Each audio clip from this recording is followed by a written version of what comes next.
Syafi'i itu dalam kitab Risalah itu begini, ini termasuk ulum yang satu ulama baca sampai 500 kali. Yaitu Imam Syafi'i itu dalam kitab Risalah itu begini, ini termasuk ulumul Quran yang paling penting. Muqaddimahnya begini. Wan nasu sinfani min awalil amri. Wan nasu sinfani. Ketika Rasulullah datang membawa Quran itu manusia hanya ada dua. Al kuffar sing dari jenis ahli kitab dan kuffar dari jenis yang tidak ahli. Bahkan tidak ada orang Islam zaman itu. Pertama Nabi jadi Nabi itu adakah pendengar yang Muslim? Kan tidak ada. Semuanya ahli kitab. Makanya susah kalau Quran kamu analisis korbannya orang Islam itu, kata Ibnu Umar itu lucu. Dulu itu mukhatabnya itu orang kafir, jelas kuliah ayuhal kafir. Ya ayuhan nasu ubudu rabbakum alladzi khalaqakum. Jelas orang kafir. Karena orang Islam nggak mungkin dikhatabi ubudu rabbakum. Makanya Imam Suyuti kalau nafsiri itu ngeper ubudu rabbakum wahiduhu. Tapi kalau mukhatabnya orang Islam dawimu alal ibadah atau dawimu alat tauhid. Karena dia tahu kalau mukhatabnya orang kafir ubudu ya masih wahidu. Kalau sudah Islam kok dikhitabi ubudu mudawamah alal ibadah. Itu saking alimnya Imam Suyuti. Ini saya teruskan.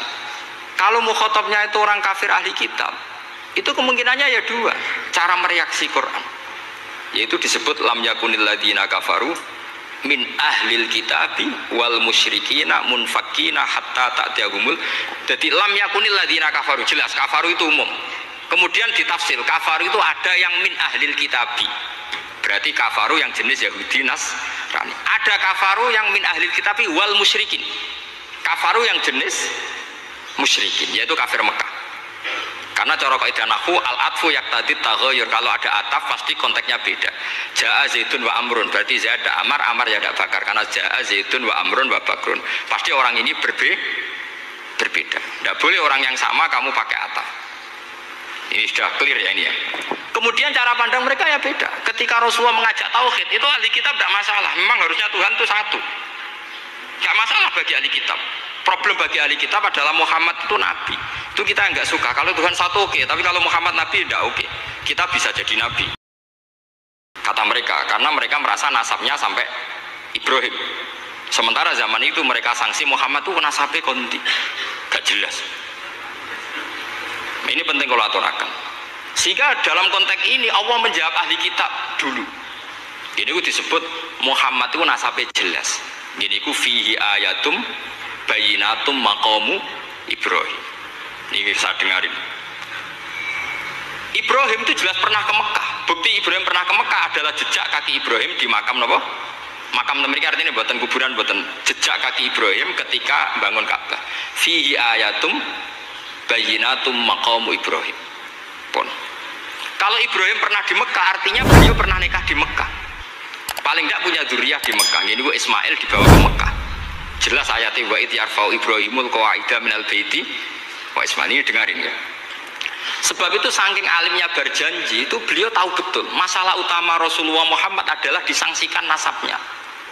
Sebab itu kitab berjanji pertama cerita setelah dia alhamdulillah macam-macam awalu ma'anab tadi saat terus dia bilang wa ba'du fa'akul huwa Muhammad bin Abdillah bin Abdil Muttalib. Saat terus ya wabak dua Muhammad bin Abdullah bin Abdul Muttalib wasmu Syaibatul Hamdi Humitat Fisolus Saniyah. Saat terus Ibnu Kusoyin, saat terus Sumiyah bi Kusoyin litakosi fi biladi kudo atal kosiyah. Karena dia tahu yang masalah bagi Rasulullah itu adalah masalah nasab bagi mereka loh, bagi mereka yang kafir. Terus beliau ngendikan ditutup wa adnanu bila roibin indadawil ulumin nasabiyah ila dabihi Ismaila nisbatuhu. Wah, jelas saya Adnan itu pasti puter cucu-cucunya Nabi Ismail. Karena orang Yahudi yang di soal Muhammad itu, kamu itu siapa? Kok tahu-tahu Nabi? Kamu orang Arab. Orang Arab itu tidak pernah ada Nabi. Yang Nabi itu normalnya orang Israel. Yaitu turunan Yahudi. Karena Yahuda bin Yakub bin Ishak bin Ibrahim. Akhirnya Allah membuktikan fihi ayatum bayinatum maqami. Bukti kalau Ibrahim pernah di Mekah adalah jejak kakinya di Mekah, itu dekat Ka'bah. Ini jawaban Allah yang tentang ahli kitab, karena sudah jelimet. Ada ilmu ansab, ada ilmu nasab, ada polemik kitab samawi. Kalau kafir Mekah ini goblok-goblok. Ketika Rasulullah pakai teori tauhid, orang kafir Mekah itu sangat gobloknya bilang gini, Muhammad, kita ini urusannya banyak, utang kita banyak, kasus saya banyak. Kok Tuhannya satu itu tidak cukup? yaitu mereka mengatakan aja'alal alihata ilahau wahida inna hadza la syai'un ujab. Bagaimana Tuhan hanya satu, urusan kita banyak, masalah kita banyak. Tuhan nggak boleh satu, harus banyak sejumlah urusan kita. Ada Tuhan BPKB, Tuhan macam-macam lah, ada Tuhan kredit, Tuhan kas, macam-macam lah kan. Sesuai sebanyak urusan kita. Mereka tanya aja'alal alihata ilahau wahida, masa Tuhan satu, inna hadza la syai'un ujab. Ini aneh. Tapi Rasulullah dengan sabarnya, kalau yang seperti ini Allah menjelaskannya beda dengan yang pertama. Karena tadi orang kafir itu bisa min ahlil kitab, bisa wal musyrikin. Lam yakunil ladzina kafaru min ahlil kitab. Ada yang wal musyrikin. Semuanya ini tidak pernah munfakina hatta ta'tiyahumul bayyinah. Mereka tidak pernah tercerabut dari pikiran mereka, dari mainstream mereka, sampai ada bayyinah. Bayyinah itu kejelasan kebenaran atau benar yang begitu jelas. Itu siapa? Rasulun minallah yatslu suhufam mutahhar. Akhirnya Nabi sabar. Saking sabarnya Nabi itu ngomong gini, ya di khalayak umum, mukhatamnya ya kafir semua. Hei saudara-saudara kami suku Quraisy, kita ini sebangsa. Nabi tanya, Muhammad, ajaran kami itu benar karena kamu itu orang yang kita percaya. Tapi kali ini Anda aneh karena ngajak satu Tuhan. Itu tidak mungkin, urusan kita banyak, satu Tuhan juga mungkin. Tuhan harus banyak. Kita punya 3 aja kurang banyak kan, banyak punya Lata, Uzza, Hubal. Rasulullah dengan sabarnya ngendikan gini, hei kaumku, kalau kamu jadi pembantu, jadi buruh, senang mana punya majikan banyak sama majikan satu. Kalau majikannya banyak, itu perintahnya beda-beda, seleranya semua harus kamu lakoni, semua harus kamu taklui karena kamu harus nurut. Wah ya repot mat kalau di majikan banyak, ngerepoti mesti. Rasulullah tinggal nimpali, Tuhan kamu itu majikan kamu. Kalau Tuhannya banyak, perintahnya ya banyak, seleranya beda-beda. Kamu bingung nggak? Wah ya bingung mat, ya udahlah mat satu aja. Akhirnya mereka masuk Islam. Nah itu disebut Nabi itu fatona, punya kecerdasan artikulatif. Kalau menjelaskan itu masuk akal. Nah itu disebut dorobawahu matalar rojulan fihi syuraka'u mutasyakisuna wa rojulan salamal lirojul hal yastiawiyani masalah alhamdulillah. Nah ini penting. Allah membuat satu perumpamaan bagaimana ada satu pembantu yang punya majikan banyak, yang berbeda-beda seleranya, berbeda-beda perintahnya, dengan kalau hanya satu majikan. Apakah sama? Mereka jawab tidak sama, enak punya satu majikan. Begitulah Tuhan kamu, harusnya satu. Jadi artinya gini, kalau kamu ngaji ulumul Quran, kamu harus tahu ini khitab ke kafir. Kafir yang mana? Ahli kitab atau kafir yang musyrik? Nah, sekarang tidak tahu lagi, pokoknya kafir. Makanya kalau orang berdebat mereka itu tidak goblok menewak. Makanya sama tidak usah ketularan goblok, sing pun sing goblok ora usah ditambahi mun kathah dan ini pun. Ya karena kita ngaji jelas Qurannya kan lam yakunil ladzina kafaru, itu masih ada min lil bayaniyah atau min li bayanil jinsi. Kafaru itu sopo? Siji min ahlil kitab, 2 kafaru sing wal musyrikin. Dua-duanya tidak pernah munfakina hatta ta'tiyahumul bayyinah. Mereka tidak akan tercerabut dari pikirannya sehingga ada bayyinah. Bayyinah itu siapa? Rasulun minallah yatslu sufam. Nah, ketika Nabi menjelaskan asal usul nasabnya bahwa Sayyid Adnan itu ila Ismail, Ismail jelas putra Nabi Ibrahim, mereka terus baru iman karena ada fihi ayatum bayyinatum maqamun apa Ibrahim. Ya jadi saya kira demikian. Nanti kan akhirnya jam itu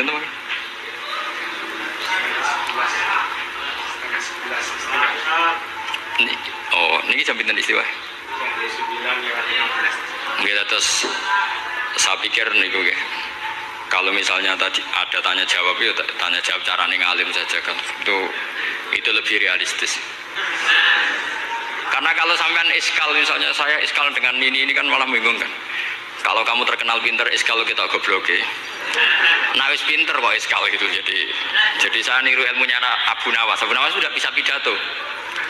Nggak bisa pidato, suatu saat dipaksa pidato sama khalifah itu. Hei para hadirin, kamu pinter apa goblok? Nah mereka pinter, mau ngandani wong pinter, terus pinter kok jangan ngandani gitu. Akhirnya hadirin itu kan karena seneng sama Abu Nawas tuh seneng. Ya sudah Abu Nawas, kalau gitu kita goblok. Aku mau mengambil wong goblok. Akhirnya terus wassalamualaikum warahmatullahi wabarakatuh. Jadi itu Abu Nawas juga bisa pidato, tapi dia tahu saja caranya menyelesaikan masalah. Jadi itu Abu Nawas. Jadi ya orangnya kacau tapi cerdas itu, makanya jadi guyonan. Sebenarnya Abu Nawas itu figur yang nyata, tapi tidak senaif yang diceritakan orang-orang di anekdot itu. Ya, beliau itu orang soleh ketika era Harun ar-Rasyid. Tapi ya tadi karena banyak cerita yang macam-macam. Ya, Abu Nawas itu makanya ini cerita anekdot. Jadi riwayatnya nggak jelas tapi lucunya jelas. Jadi itu. Dia itu mangkel punya tetangga profesor ahli astronomi. Adiknya aku mau iso omong kok. Abu Nawas mau pinter molak-malik omong kan masyhur itu, dia cerita hari Senin tanggal sekian lihat Abu Nawas di alun-alun mau terbang. Orang lihat semua itu Abu Nawas itu ya sudah di podium ya gitu-gitu. Kok nggak mau terbang-terbang? Ya mau itu ya tidak. Wassalamualaikum warahmatullahi wabarakatuh. Yang bilang Abu Nawas terbang siapa? Abu Nawas mau terbang. Yang namanya mau itu ya tidak.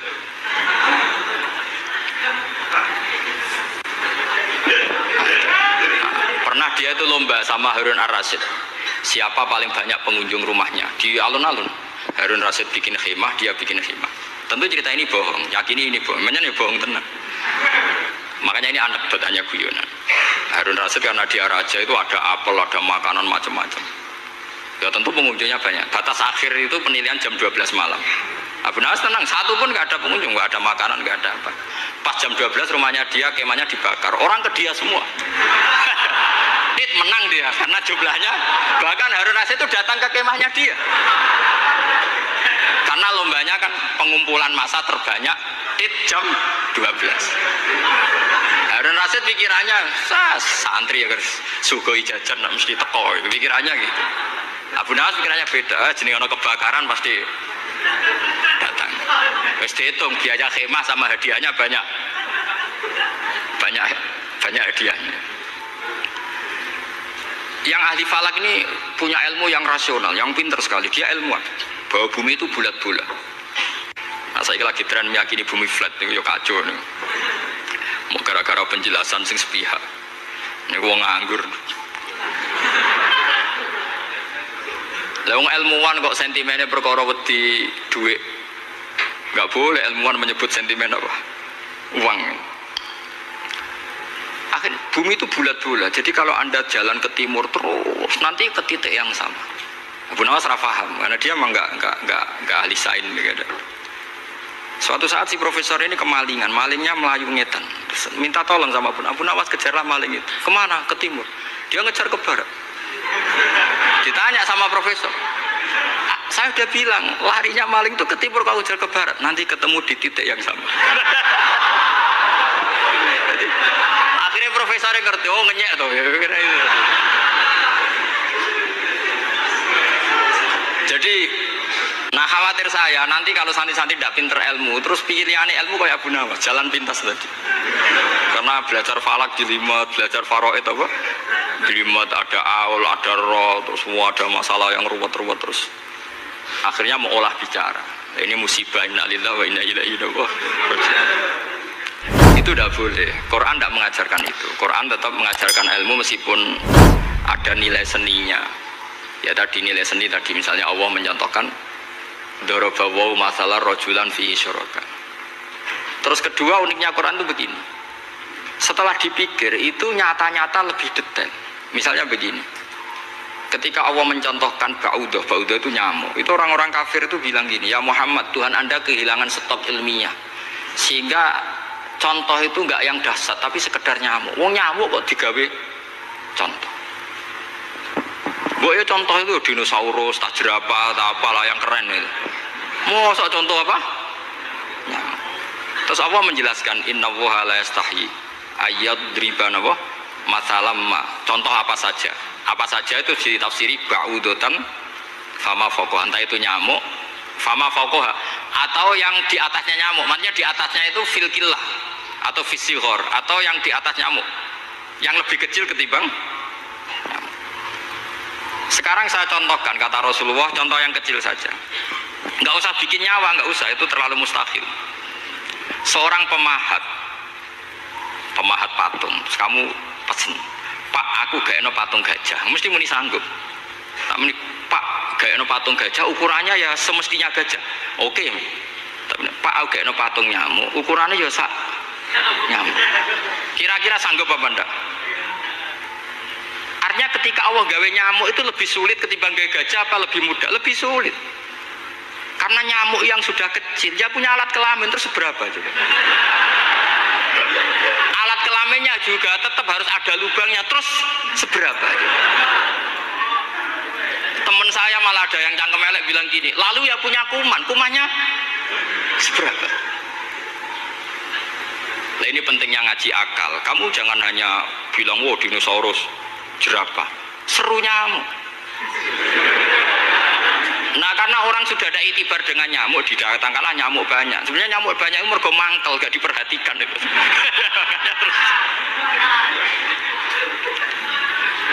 Nah ini saya tahadus binemat, istri saya itu sering protes. Istri saya kalau manggil saya Gus karena orang Jawa Timur itu sama-sama jagongan itu, saya itu tidak pati sering digigit, namun ya digigit tidak sesering sampean, itu jelas.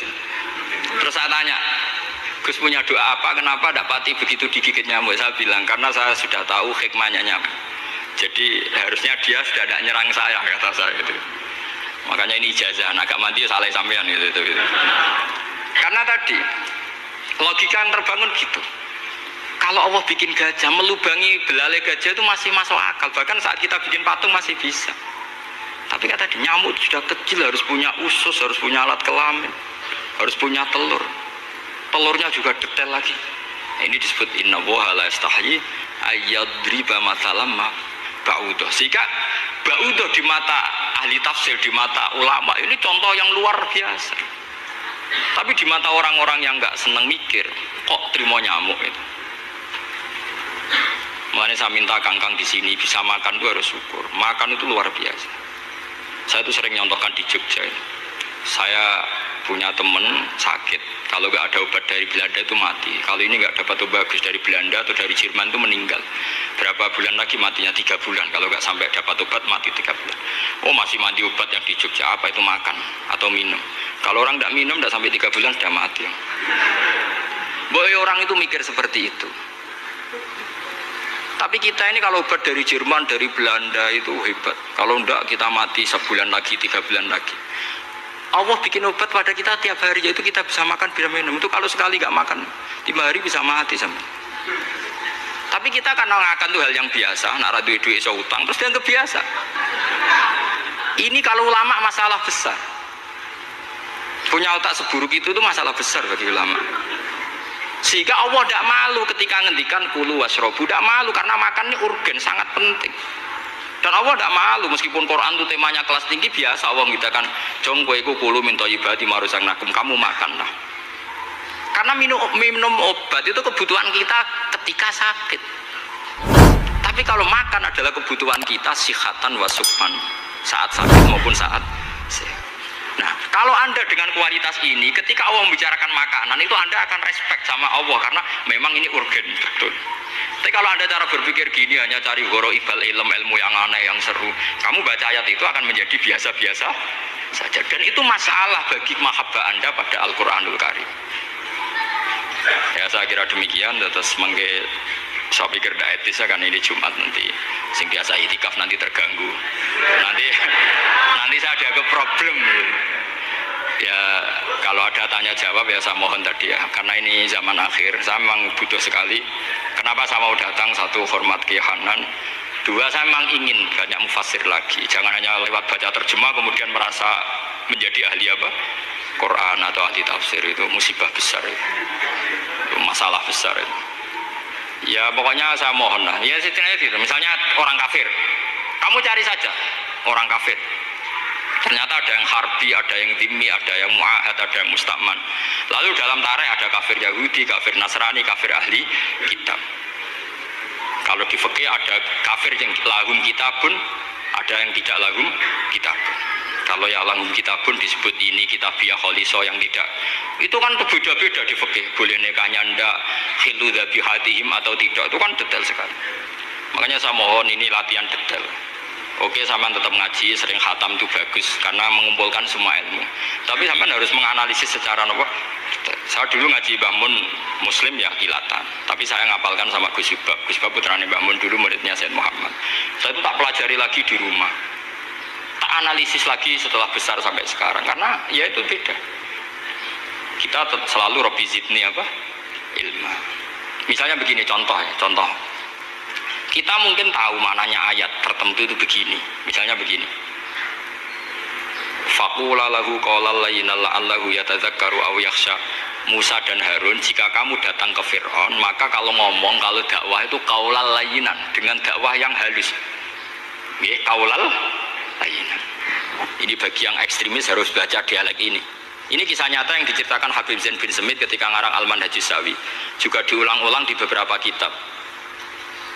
Suatu saat ada ustadz, corong Jawa Kemelindi, datang ke Harun Ar-Rasyid. Harun Ar-Rasyid ini Banil Abbas, termasuk zuriyahnya Abdullah bin Abbas. Karena Harun Ar-Rasyid sebagai khalifah tentu salahnya banyak, namanya pejabat pasti salahnya banyak. Meskipun kebaikannya juga banyak, tapi salahnya juga banyak.